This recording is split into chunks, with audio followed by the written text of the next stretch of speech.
হ্যাঁ তুই আমি কইতেছি আমাকে এত হাসাইলো কোনতে আমাকে তো এত হাস না তোর দাদির হাসা আমাকে কইতেছে বাসুনকে দিয়ে তোর দাদির তো কি বড় তোর দাদির গুলো বড় আমাকে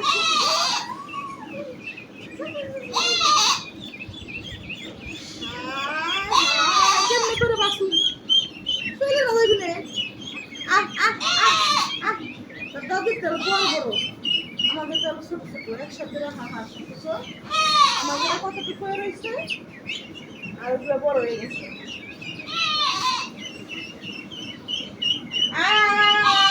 আলাদা হয় নাকি আলাদা হয় নাকি এই যে আলাদা হয় নাকি